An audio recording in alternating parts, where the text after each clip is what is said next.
Good morning, sunshines. How are we doing this Monday? I am ready to go. Look at you. Y'all get to see how my kids see me every morning. Just quick thing. I have a candle lit today because Eric Von Daniken passed away at a very fortunate, ripe old age.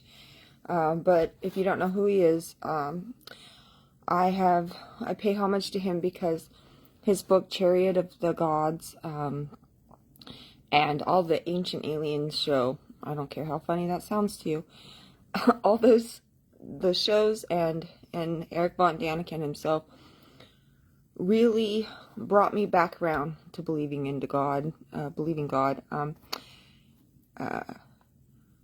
I just was so disconnected for so long, but it was Ancient Aliens and connecting scripture, science, and a new perspective on things outside the norm from, the religious and science fields. So he allowed me to expand my mind and realize that maybe the things that I'm reading in the Bible would be more understood in terms of aliens, and it made a huge connection for me. So he passed away. His book was great. If you have a chance to read it, do so. Chariot of the Gods. He wrote other books too. If you want to borrow it, I will let you borrow it. So that's why my candle is lit today. Now, I hope you guys had a great weekend. I'm so grateful to be alive. I'm so grateful that you're here watching with me. And let's do a little prayer. Thank you for allowing me to rise again, allowing my visitors to rise again. I hope all my friends out there watching and not watching have a wonderful day, and they're filled with love and light, and we're releasing all the things that no longer serve us. And let's have an awesome Monday. And hey, let's take all the information we learned today and make it useful and applicable in our lives. All right? Amen. January 12th. January 12th, we're going to work on Genesis 26:17 through 27:46. That's our Old Testament, right? Move the candle a little further away here. Matthew 9:1 through 17 is Old Testament. Then we have Psalm 10:16 through 18, and Proverbs 3:9 through 10. So Psalm 10:16 through 18, and Proverbs 3:9 through 10. All right, here we go.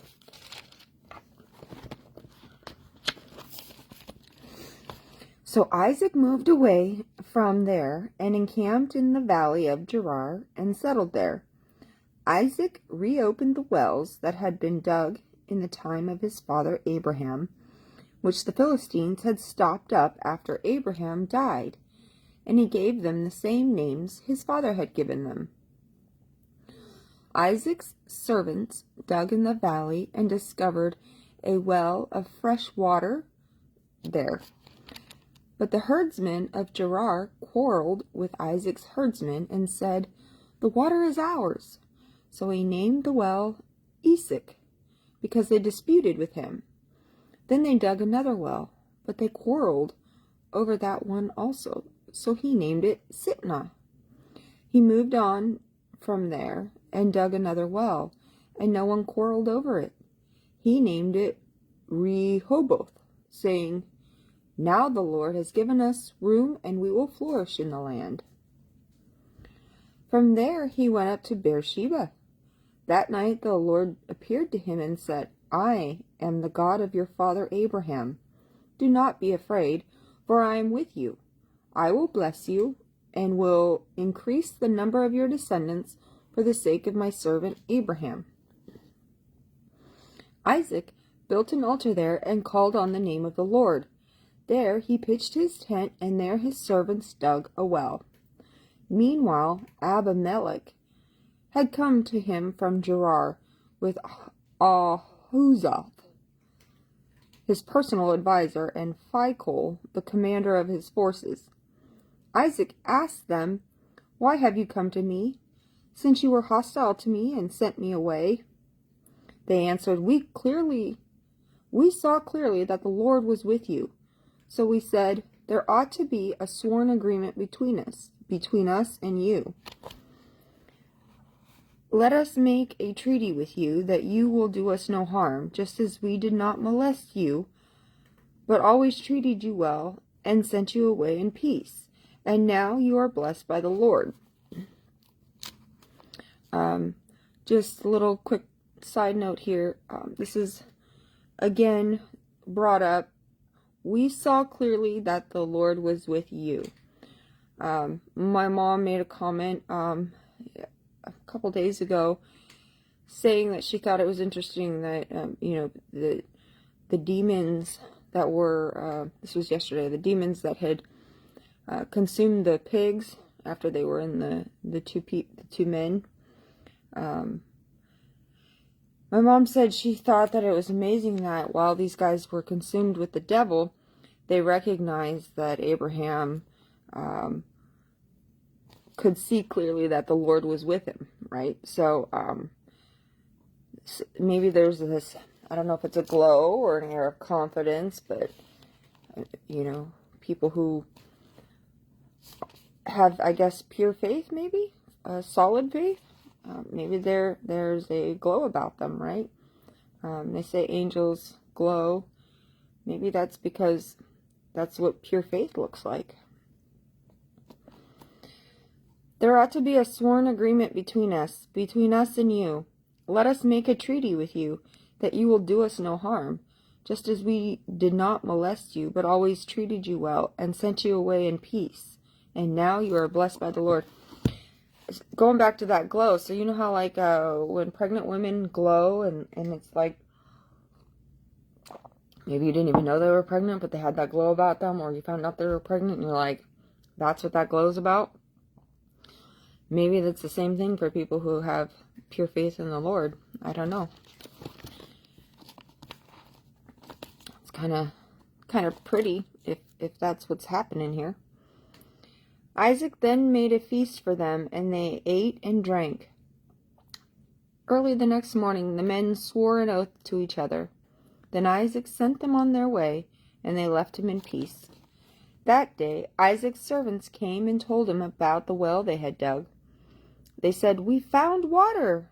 He called it Sheba, and to this day, the name of the town has been Beersheba. When Esau was 40 years old, he married Judith, daughter of Beeri the Hittite, and also Basemath, daughter of Elon the Hittite.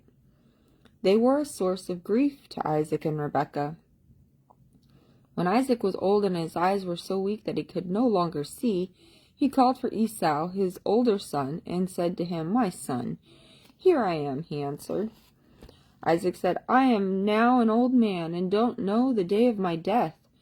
Now then, get your weapons, your quiver and bow, and go out to the open country to hunt some wild game for me.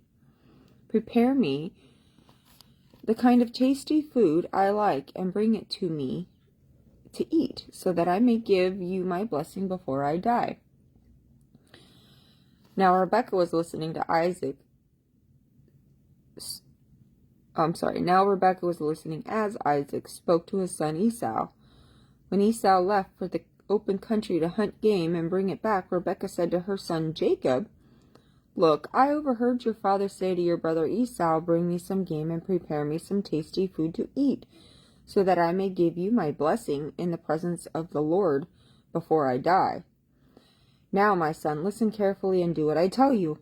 Go out to the flock and bring me 2 choice young goats so I can prepare some tasty food for your father, just the way he likes it. Then take it to your father to eat, so that he may give you his blessing before he dies." Jacob said to Rebekah his mother, "But my brother Esau is a hairy man, and I'm a man with smooth skin. What if my father touches me? I would appear to be tricking him and would bring down a curse on myself rather than a blessing. His mother said to him, "My son, let the curse fall on me. Just do what I say. Go and get them for me." So he went and got them, and she brought them to his mother. So he went and got them and brought them to his mother, and she prepared some tasty food, just the way his father liked it. Then Rebekah took the best clothes of Esau, her older son, which she had in the house, and put them on her younger son, Jacob. She also covered his hands and the smooth part of his neck with the goatskins. Then she handed to her son Jacob the tasty food and the bread she had made. He went to his father and said, "My father." "Yes, my son," he answered. "Who is it?" Jacob said to his father, "I am Esau, your firstborn. I have done as you told me. Please sit up and eat some of my game so that you may give me your blessing."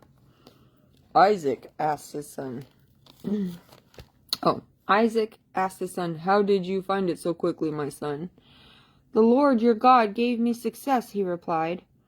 Then Isaac said to Jacob, "Come near so I can touch you, my son, to know whether you really are my son Esau or not." Jacob went close to his father Isaac, who touched him and said, "The voice is the voice of Jacob, but the hands are the hands of Esau." He did not recognize him, for his hands were hairy like those of his brother Esau, so he blessed him. "Are you really my son Esau?" he asked. "I am," he replied. Then he said, "My son, bring me some of your game to eat so that I may give you my blessing." Jacob brought it to him, and he ate, and he brought some wine, and he drank. Then his father Isaac said to him, "Come here, my son, and kiss me." So he went to him and kissed him. When Isaac caught the smell of his clothes, he blessed him and said, "Ah, the smell of my son is like the smell of a field that the Lord has blessed. May God give you of heaven's dew and of earth's richness, an abundance of new grain and new wine. May nations serve you, and people bow down to you. Be lord over your brothers, and may the sons of your mother bow down to you. May those who curse you be cursed, and those who bless you be blessed."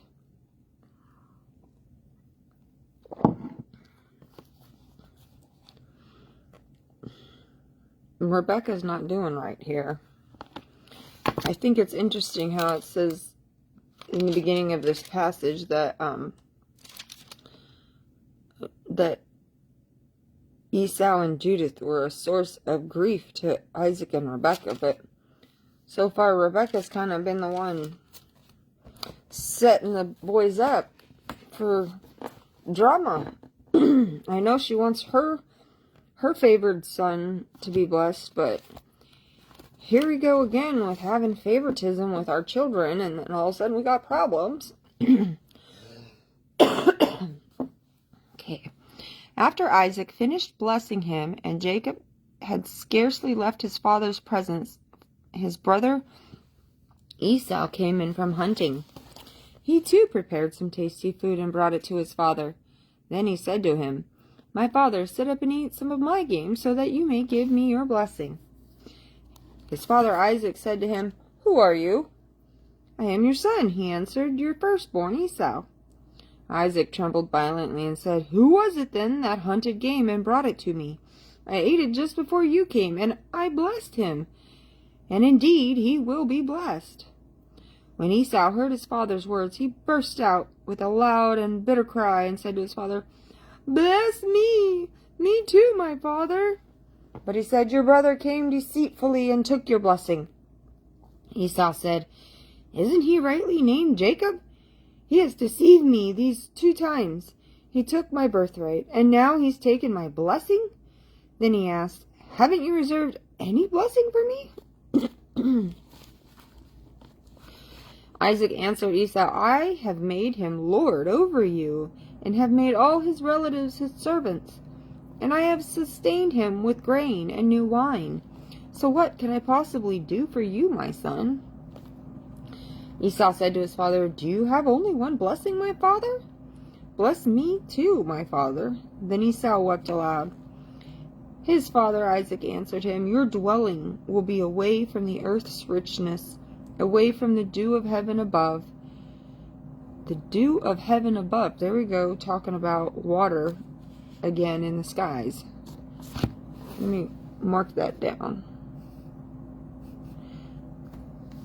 I'll just mark it. I'll note it later. You will live by the sword, and you will serve your brother. But when you grow restless, you will throw his yoke from off your neck. Esau held a grudge against Jacob because of the blessing his father had given him. He said to himself, The days of mourning for my father are near. Then I will kill my brother Jacob. Oh boy. You know, it just reminds me of Cain and Abel all over again.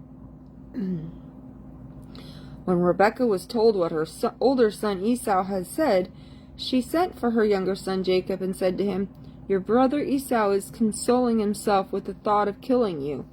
Now then, my son, do what I say. Flee at once to my brother Laban in Haran. Stay with him for a while until your brother's fury subsides. Like that's ever going to happen. When your brother is no longer angry with you and forgets that you forgets what you did to him, I'll send word for you to come back from there. Why should I lose both of you in one day? Well, you set this whole train in motion, Rebekah. Then Rebekah said to Isaac, I'm disgusted with living because of these Hittite women.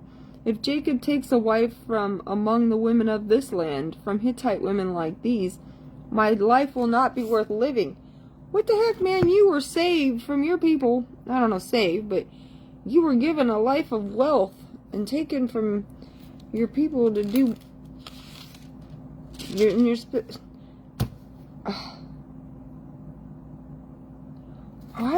why the drama? Like, why did they even pick favorites when she had twins? Like, I don't understand that part. This isn't the first time this happens. I've never had twins, but all my children are different, and we have different connections. But it's not so much that I have a favorite, and that it's outward, and that it's vocalized. Like, I can't imagine living like that. I can't imagine being a child of parents that do that. Okay, now put yourself in the child's position of having an outward, obvious favoritism going on. The problems didn't start the minute that Rebekah decides to deceive her husband and bestow the blessing upon her son. This division started all the way from birth. Did you ever grow up in a situation like that? Did you grow up feeling obvious that a different sibling was favored over the other? Maybe it was you. Maybe you were the favored one. Maybe you weren't. Obviously not all households are the same, and if it's in the Bible so frequently, then I can imagine that it's a reality for some. Okay, we're going to read Matthew 9, 1 through 17. 9, 1 through 17. Jesus stepped into a boat, crossed over, and came to his own town. Some men brought him a paralytic lying on a mat. When Jesus saw their faith, he said to the paralytic, Take heart, son, your sins are forgiven. At this, some of the teachers of the law said to themselves, This fellow is blaspheming. Knowing their thoughts, Jesus said, Why do you entertain evil thoughts in your hearts? Which is easier, to say, Your sins are forgiven, or to say, Get up and walk? But so that you may know that the Son of Man has authority on earth to forgive sins. Then he said to the paralytic, Get up, take your mat, and go home. And the man got up and went home. When the crowd saw this, they were filled with awe, and they praised God who had given such authority to men. It must have been... Oh, I get the chills just because, we've heard the story many times, and it's easy to just skip over and keep going, but put yourself in those streets, put yourself in that crowd. What are you're watching a paralytic that you've seen your whole life all of a sudden getting up and walking home. It's very powerful, very, very powerful to witness.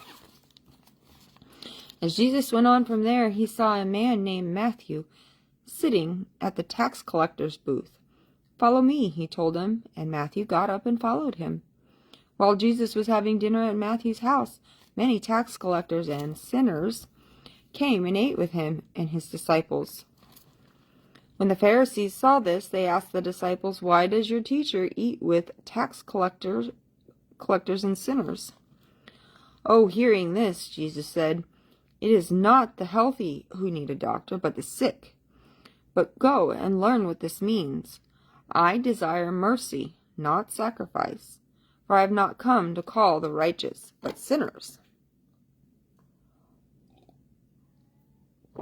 Then John's disciples came and asked him, "How is it that we and the Pharisees fast, but your disciples do not fast?" Jesus answered, "How can the guests of the bridge room mourn while he is with them? The time will come when the bridge room will be taken from them. Then they will fast. No one sews a patch of unshrunk cloth on an old garment, for the patch will pull away from the garment, making the tear worse. Neither do men pour new wine into old wineskins. If they do, the skins will burst, the wine will run out, and the wineskins will be ruined. No, they pour new wine into new skins, and both are preserved."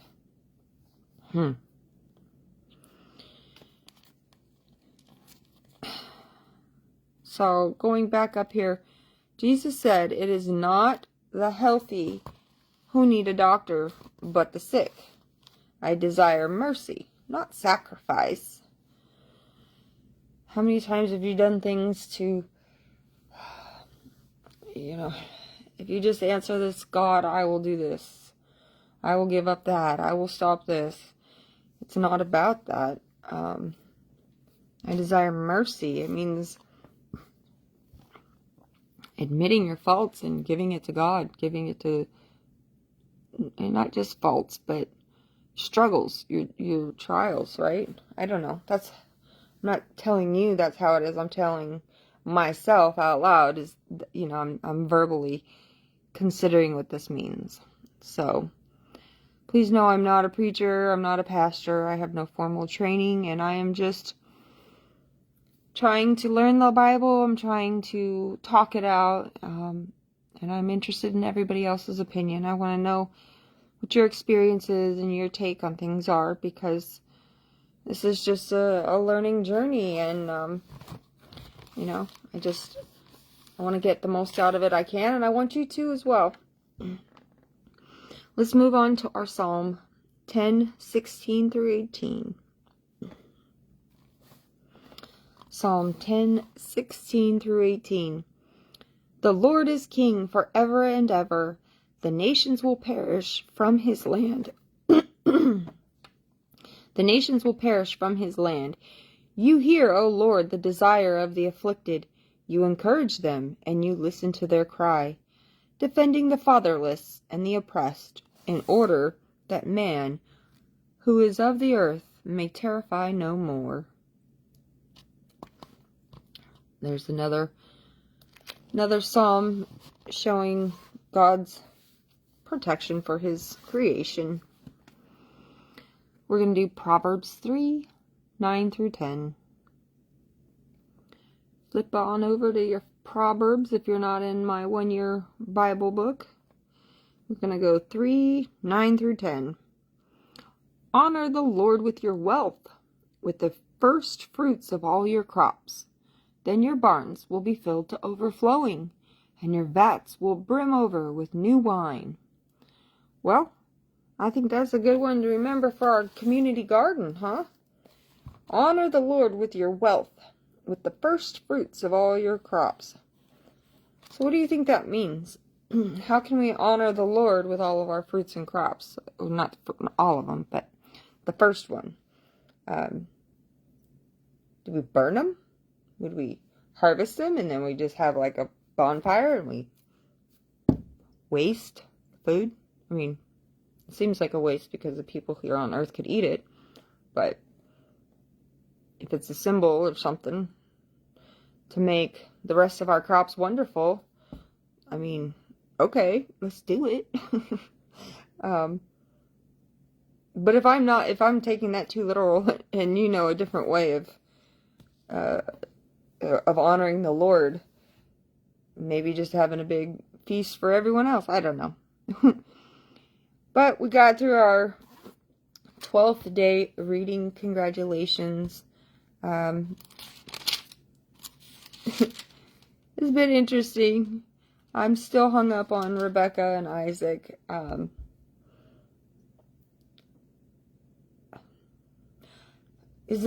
Maybe it's trying to show that, even back then, parents don't have a rule book, right? Parents have to figure it out. Just like kids have to figure out the basic stuff out, parents go on to figure out, the adult stuff. And not all parents figure it out. I don't remember what's going to happen because of all of this, so I'm not reading ahead. And I've read this before. I've read children's versions of the Bible, which obviously leave a lot out. But I'm still going back to Cain and Abel and Adam and Eve and wondering. I don't know if it was Cain and Abel, but I'm just confused. I don't know why the parents have to create such a divide on their children. Our goal is to support our kids. Our goal is to encourage them, and even if they're awful at something, but their interest is in it, to let them know that they're good and just keep trying and keep doing it, and they will just keep getting better. But I can't imagine only doing that for one child or half of my children. So I will be pondering that today. I hope you guys have a blessed Monday. I hope that it's not a manic Monday. I hope that you are able to take all your challenges with deep breaths and you're able to see the blessings that are all around you and abundant all around you. I'll see you tomorrow, 5 a.m. Bye-bye. Maybe. My phone doesn't want to hang up.